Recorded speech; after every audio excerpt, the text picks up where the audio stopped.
Assalamualaikum warahmatullahi wabarakatuh. Bismillah, alhamdulillah. Puji syukur kepada Allah Subhanahu wa taala yang telah memberikan kepada kita begitu banyak nikmat sehingga kita bisa berada di ruangan ini dalam acara atau dalam rangka diseminasi aksi nyata modul 1.4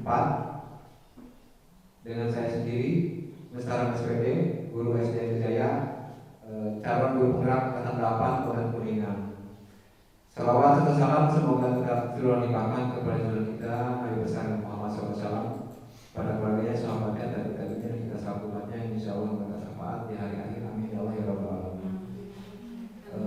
Izin Ibu Kepala Sekolah beserta rekan-rekan guru SD Jaya, pada kesempatan kali ini saya akan mencoba memaparkan dalam aksi nyata modul 1.4,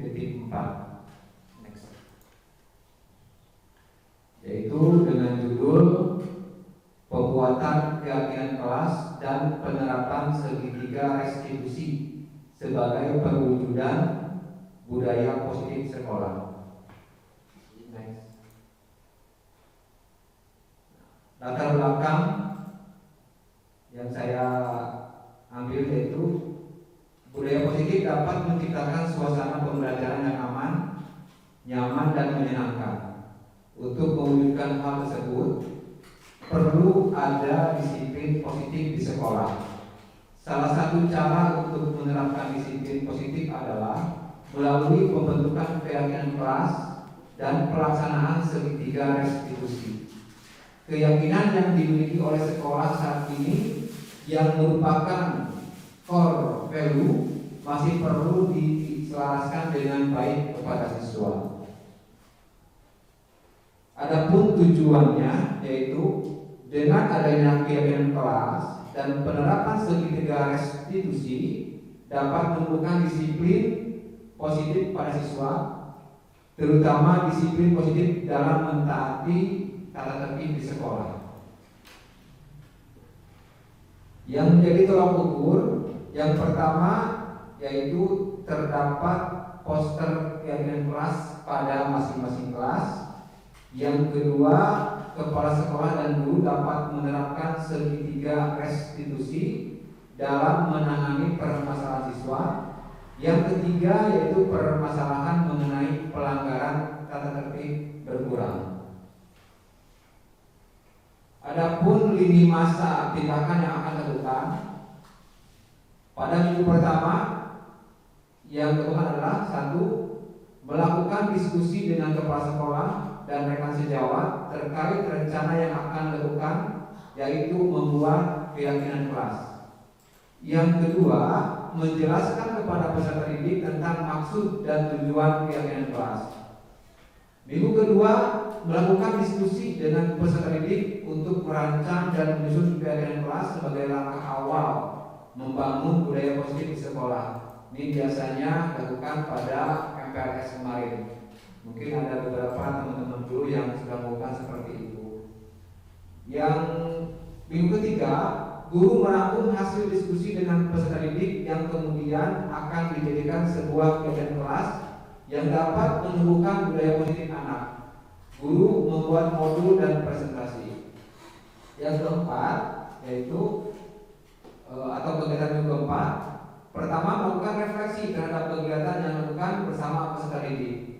Yang kedua, melakukan refleksi bersama teman sejawat untuk menentukan tindak lanjut. Jadi ketika sudah membuat masing-masing sudah membuat kegiatan kelas, bisa direfleksikan dengan peserta didik itu sendiri, apakah keyakinan kelas tersebut bisa dilaksanakan atau tidak. Selain itu dengan teman-teman sejawat juga direfleksikan apakah keyakinan kelas yang sudah kita buat itu bisa dilaksanakan di kelas kita masing-masing. Untuk mewujudkan itu kita perlu dukungan. Adapun yang dibutuhkan yaitu dukungan dari pertama kepala sekolah dan rekan sejawat, yang kedua ruangan untuk diskusi atau sarana dan prasarana. Yang ketiga, pembuatan modul dan PowerPoint. Yang keempat, peralatan untuk workshop. Berikut merupakan kegiatan diseminasi di sekolah mengenai pemahaman dan pengalaman budaya positif. Baik, next. Di sini aksi nyata modul 4 yaitu tentang budaya positif, yaitu menyebarkan pemahaman dan pengalaman penerapan budaya positif. Konsep utama modul budaya positif yang pertama yaitu perubahan paradigma belajar, motivasi perilaku manusia, disiplin positif, lalu kebutuhan dasar manusia. Selanjutnya ada posisi kontrol restitusi, keyakinan kelas, dan segitiga restitusi.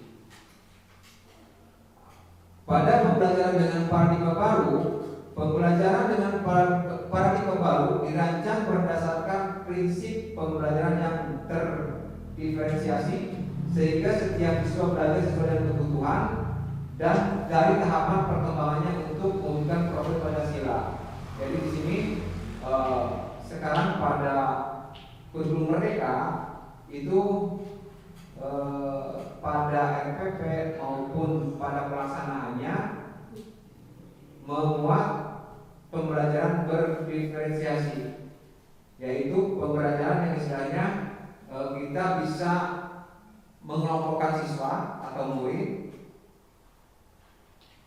mana yang murid memang sudah bisa dalam suatu materi atau murid yang belum bisa dalam materi tersebut. Jadi kita bisa mengelompokkan siswa tersebut. Jadi ketika pembelajaran kita tidak bisa menyamaratakan dalam sistem klasikal. Misalkan dalam satu materi kita memberikan semua sama para siswa, itu tidak bisa karena memang latar belakang atau kemampuan siswa pasti berbeda-beda dalam kelas. Makanya ketika MPLS atau pada kegiatan awal pembelajaran kita atau mungkin teman-teman guru sudah melaksanakan yang namanya diagnosa kognitif atau non kognitif. Nah, itu adalah sebagai langkah awal kita bisa mengetahui siswa mana yang memang kognitifnya lebih, siswa mana yang kognitifnya kurang. Nah, nanti ketika pembelajaran itu bersifatnya berdiferensiasi, gitu kan. Jadi ada perbedaan metode yang kita berikan atau bimbingan yang kita berikan. Misalkan sebuah contoh, memang sebenarnya prinsip-prinsip ini sudah Bapak dan Ibu atau teman-teman lakukan ya. Contoh bohong misalkan, ketika menghadapi siswa yang belum bisa membaca, memberikan bimbingan khusus, ya kan? Yang saya lihat memberikan bimbingan khusus terhadap siswa tersebut dalam hal membaca. Jadi pada kurikulum Merdeka ini, ketika di akhir evaluasi atau misalkan sampai ke nilai rapor itu sebenarnya tidak bisa sama rata seperti halnya kurikulum 13 karena berbicara aplikasi. Jadi semua siswa pasti sama. Ketika siswa mendapatkan siswa yang kurang di kognitifnya, ketika mendapatkan 80 misalkan, itu akan sama deskripsinya dengan 80 yang memang muridnya memang benar-benar bisa. Kalau untuk di kurikulum 13 karena berbicara aplikasi. Tapi kalau untuk di kurikulum Merdeka itu sebenarnya untuk deskripsi itu bisa kita bedakan. Sebenarnya pada kurikulum 13 pun sedikit saya mengutarakan atau menyampaikan pengalaman waktu BIMTEK guru pembimbing khusus. Ternyata di kurikulum 13 pun prinsip ini dipakai. Contoh misalkan ketika mata pelajaran bahasa Indonesia, ketika siswa A yang memang sudah pandai membaca itu mendapatkan 80, yang belum bisa membaca bisa mendapat 80 tapi dengan deskripsi yang berbeda. Gitu. Ya, deskripsi yang berbeda. Jadi sebenarnya untuk siswa yang memang contohnya ABK lah, memerlukan bimbingan khusus, itu deskripsinya kita bedakan. walaupun itu di kurikulum 13 sebenarnya seperti itu. Next slide. Baik, disiplin positif. Nah, dalam budaya kita, makna kata disiplin itu dimaknai menjadi sesuatu yang dilakukan seseorang pada orang lain untuk mendapatkan kepatuhan. Kita cenderung menghubungkan kata disiplin dengan ketidaknyamanan atau hukuman. Misalkan ketika anak melanggar suatu peraturan sekolah atau sekolah, pasti ujung-ujungnya ada punishment atau hukuman. Misalkan berdiri di depan kelas atau membersihkan WC atau bagaimana seperti itu. Jadi bersifatnya bersifat hukuman. Nah, sebagai pendidik, tujuan kita adalah menciptakan anak-anak yang memiliki disiplin diri sehingga mereka bisa berperilaku dengan mengacu pada nilai-nilai kebajikan universal dan memiliki motivasi intrinsik bukan ekstrinsik. Jadi motivasi dari diri sendiri, bukan dari dorongan orang lain. Selanjutnya, disiplin positif merupakan salah satu cara penerapan disiplin yang bertujuan untuk menumbuhkan kesadaran serta memberdayakan anak untuk melakukan sesuatu tanpa syarat, ancaman maupun hukuman. Jadi ketika penerapan disiplin positif ini bisa terlaksana, siswa akan disiplin dengan sendirinya, dengan kesadaran dari dirinya tanpa ada ancaman dari kita sebagai gurunya. Jadi misalkan kita yang membuang sampah sembarangan akan dihukum, misalkan, atau akan dijemur, jangan. Jadi seperti itu. Jadi ketika disiplin positif ini sudah diterapkan dan memang sudah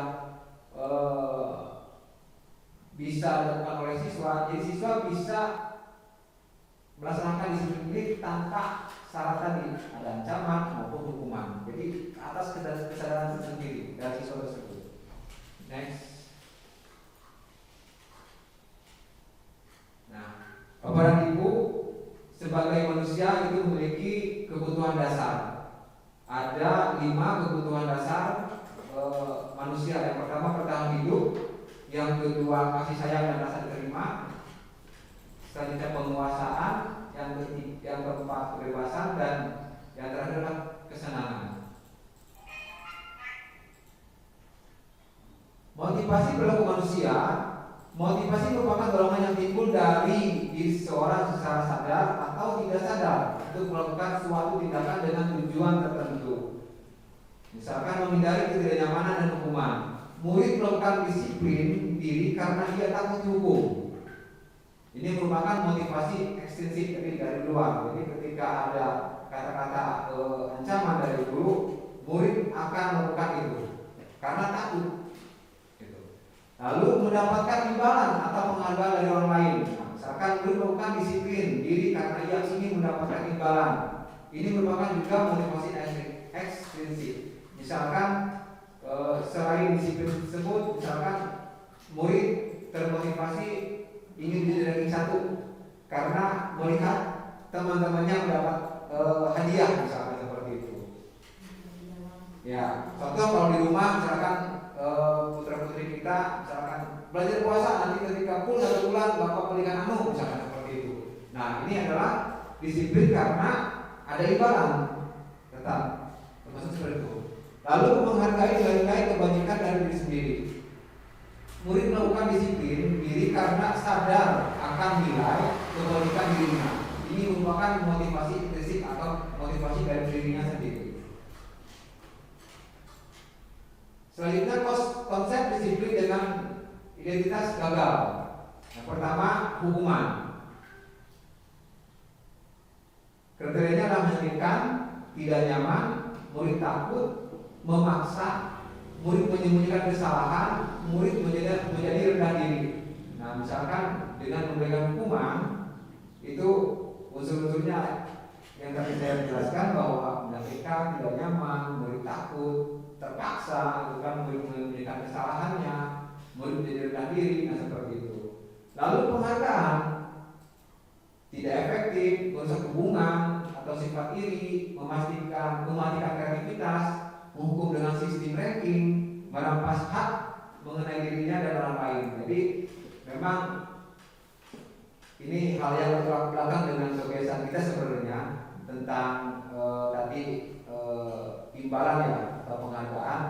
Jadi ketika siswa yang mendapatkan ranking kita kasih imbalan memang baik tujuannya, tapi itu hal yang sebenarnya hal yang gagal dalam konsep disiplin. Sebenarnya seperti itu.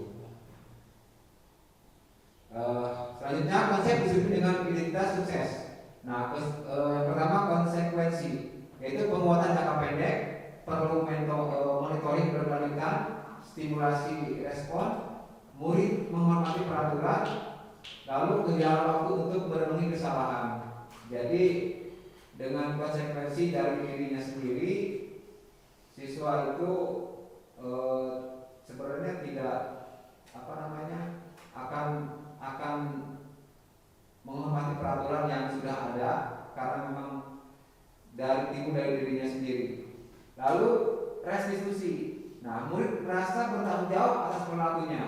Misalkan setelah melakukan kesalahan, murid akan bertanggung jawab dan mengakui kesalahannya seperti itu. Lalu fokus pada pemecahan masalah jangka panjang. Selanjutnya murid menghormati dirinya.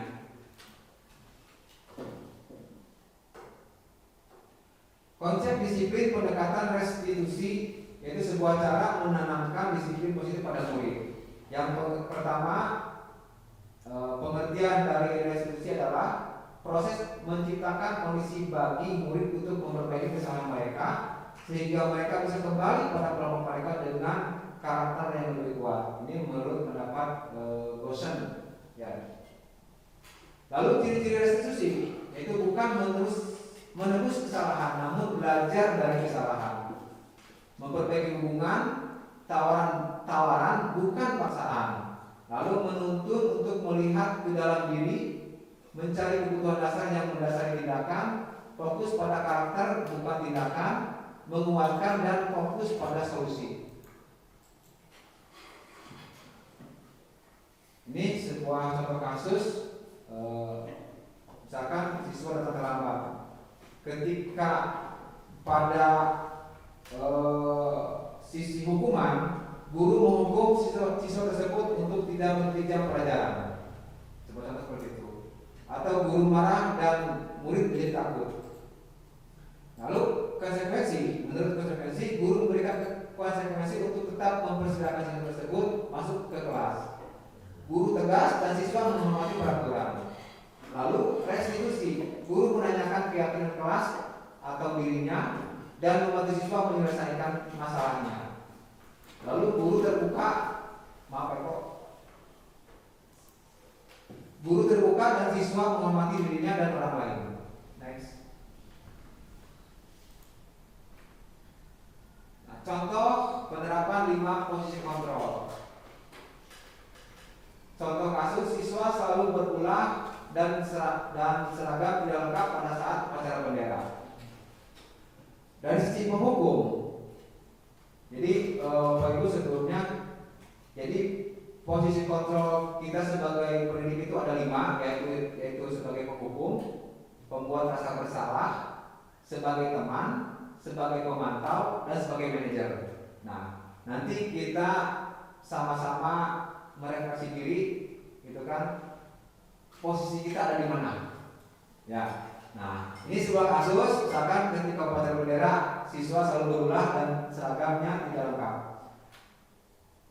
Posisi kontrol kita sebagai penghukum, yaitu patuhi aturan sekolah, lalu berdiri di depan menghadap ke peserta upacara. Nah, misalkan seperti itu. Lalu kita sebagai pembuat rasa bersalah, misalkan dengan kata-kata, berapa kali Bapak harus memperingati kamu? Bapak sangat kecewa sama kamu. Nah, ini berarti membuat si siswa itu memang merasa bersalah. Lalu sebagai teman, kita bisa berdialog dengan siswa tersebut. Ayolah, jangan selalu ayolah yang sesuai dengan aturan pakaiannya. Buat guru bangga. Kali ini tidak apa-apa, kamu salah. Nah, ini sebagai teman. Jadi berdialognya lebih halus. Lalu sebagai pemantau, kamu sudah melanggar peraturan. Apa peraturan yang sudah kamu langgar dan apa konsekuensinya? Jadi sebagai pemantau. Jadi nanti si murid akan mengingat, oh peraturan apa yang saya sudah langgar, seperti itu. Lalu sebagai manajer, yang dikatakan guru contohnya adalah, apakah kamu tahu kesalahan kamu? Kira-kira bagaimana kamu akan memperbaiki kesalahan kamu? Nah, itu sebagai manajer. Jadi kita bisa merefleksikan dari 5 posisi kontrol ini kita ada di mana, gitu. Next. Nah, di sini mungkin teman-teman sudah pada MPLS sudah membuat keyakinan kelas, ya. Di sini mulai sedikit, yaitu cara membuat sebuah keyakinan kelas. Yang pertama lebih abstrak dari peraturan. Yang kedua berupa pernyataan universal. Yang ketiga mudah diingat. Lalu dibuat dalam bentuk kalimat positif sesuai dengan kondisi kelas dan sekolah agar mudah diterapkan. Semua warga kelas atau sekolah dilibatkan saat membuat kegiatan kelas. Ini cara membuat kegiatan seperti itu. Misalkan contoh yang saya buat, misalkan keyakinan atau kesepakatan kelas 4 yaitu masuk kelas tepat waktu, menghargai guru dan teman, berpakaian rapi sesuai aturan sekolah. Nah, misalkan tadi ketika upacara seragamnya tidak lengkap misalkan, atau misalkan di hari-hari yang seragamnya sudah ditentukan tapi tidak memakai sesuai aturan. Jadi di sini kita bisa menanyakan kembali kepada siswa tersebut kira-kira apa yang telah kalian langgar misalnya seperti itu. Bapak Ibu, ini yang namanya restitusi. Di sini dinamakan segitiga restitusi. Yang pertama yaitu menstabilkan identitas. Kita semua akan melakukan hal terbaik yang bisa kita lakukan. Yang kedua, validasi tindakan salah. Misalkan semua perilaku memiliki alasan. Yang ketiga, menanyakan keyakinan kelas. Kita semua memiliki motivasi internal. Jadi misalkan di sini ada segitiga restitusi. Misalkan menstabilkan identitas. Jadi misalkan, ada murid yang berulang misalkan. Jadi kita menstabilkan dulu. Contoh misalkan mengutarakan kepada siswa tersebut bahwa setiap orang itu memang pernah melakukan salah. Lalu validasi tindakan yang salahnya. Di sini validasi tindakan yang salah. Nah, kamu tentu punya alasan mengapa melakukan itu. Misalkan tadi terlambat ke sekolah. Jadi ditanya dulu alasannya kenapa terlambat. Lalu menanyakan keyakinan kelas. Nah, yang tadi yang sudah dibuat keyakinan kelas di kelas kita tanyakan kepada siswa tersebut keyakinan apa yang kamu langgar. Jadi ketika anak menjawab tentang masuk kelas tanpa waktu Pak misalnya seperti itu, berarti kita ajak untuk mengingat kembali pada keyakinan kelas yang telah dibuat seperti itu. Next.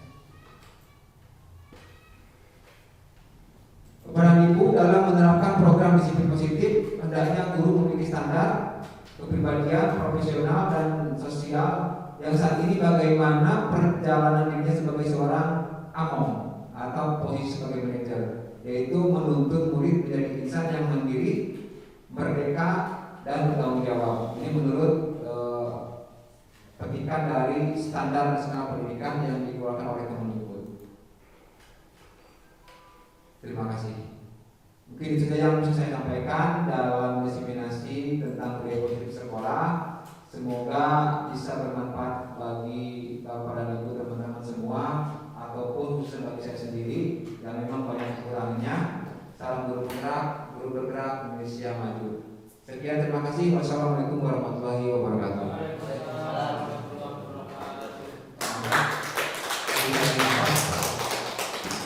Kalau ada yang mau diutarakan, maka diri. Ya memang.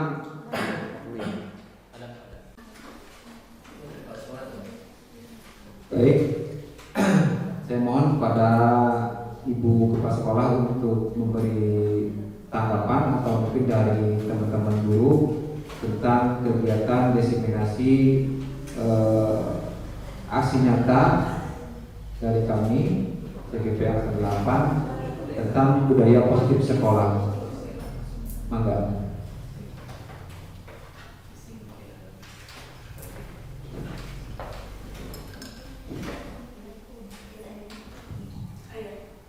Terima kasih kepada Bapak Mustaram sudah memberikan waktunya. Assalamualaikum warahmatullahi wabarakatuh. Kepada Bapak Erwin yang sudah melaksanakan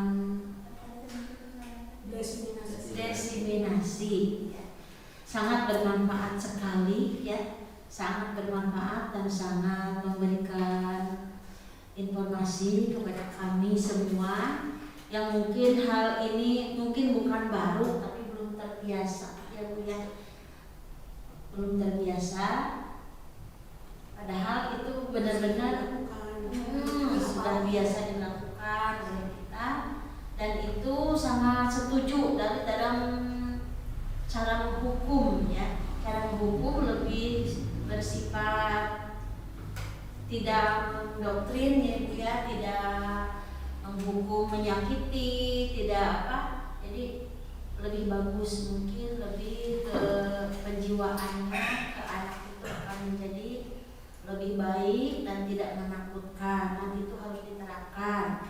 Nah untuk menerapkan hal itu kita juga harus konsekuen membuat peraturan di tiap kelas, mungkin ya harus membuat peraturan, dan bila mana peraturan itu ditempel di kelas, anak-anak akan tahu jika mereka melanggar dan akan menyadari. Disuruh saja dibaca ulang misalnya ya Bu ya, misalnya masuk terlambat, coba baca. Kita tidak harus sampai menghukum mereka dengan berlebihan, jadi dia akan menyadari ya. Jadi kita dari sekarang tidak boleh memberikan hukuman yang sifatnya seperti tadi ya, yang tidak ada keuntungannya bagi anak. Lebih baik kita memberikan hukuman yang lebih manusiawi. Nah, lebih manusiawi, betul, lebih manusiawi, lebih nyaman, lebih anak itu tidak merasa tersudutkan, terpojokkan, tapi dia lebih menganggap bahwa kita itu sebagai teman mungkin ya, sebagai orang tua gitu.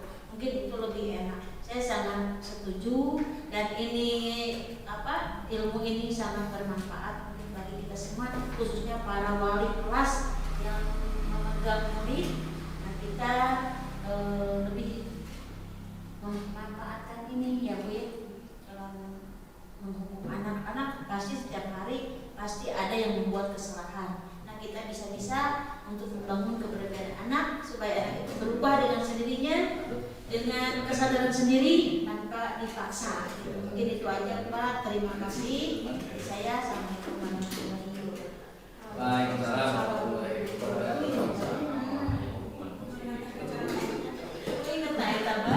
Terima kasih Ibu yang sudah memberikan tanggapannya.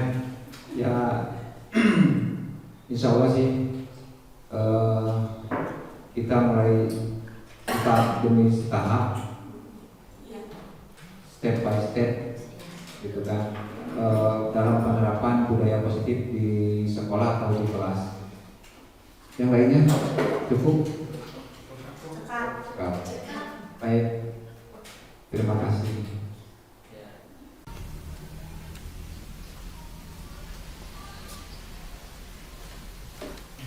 Baik, Atar, tadi Bapak dengar laporan dari ketua kelas bahwa kamu habis bertengkar dengan Sahrul. Iya Pak, habis saya kesal sama Sahrul. Kesal kenapa? Saya kesal karena Sahrul terus-terusan mencontek jawaban saya Pak. Oh begitu, memang wajar kalau kamu marah-marah. Jika Bapak ada di posisi kamu juga, pasti sama apa yang kamu lakukan. Nah, lalu apa yang kamu lakukan pada Sahrul? Saya marah-marah sama Sahrul sampai saya tanpa saya sadari saya memukul meja Pak. Oh begitu, pasti apa yang kamu lakukan itu ada alasannya. Iya Pak. Karena saya sudah susah payah mengerjakan soal, dia tinggal mencontek saja. Saya tidak mau berusaha sendiri. Ya memang wajar jika kamu marah, karena tidak rela jika pekerjaan kamu dicontek. Nah, tapi Bapak sangat menghargai tindakan kamu tidak lebih buruk dari tindakan yang tadi, misalnya memukul. Nah sekarang kita pikirkan bersama-sama, tindakan kamu marah sampai memukul meja, apakah sudah sesuai dengan keyakinan kelas kita? Tidak, Pak. Nah, menurut kamu keyakinan kelas apa yang kamu langgar? Saling menghormati antar teman, Pak. Menurut kamu menghormati antar teman penting tidak? Penting, Pak. Baik, kalau menurut kamu penting, jadi keyakinan apa yang harus kamu lakukan pada saat kamu marah? Saya harus lebih sabar lagi, Pak. Kamu bersedia memperbaiki masalah ini? Bersedia, Pak. Apa yang kamu lakukan untuk memperbaiki masalah ini? Saya akan lebih bersabar dan menahan amarah saya. Jika ada teman yang mencontek, saya akan melaporkan kepada Bapak. Baik, tepat sekali tindakan yang kamu lakukan. Sekarang silakan kembali ke kelas. Baik, terima kasih, Pak.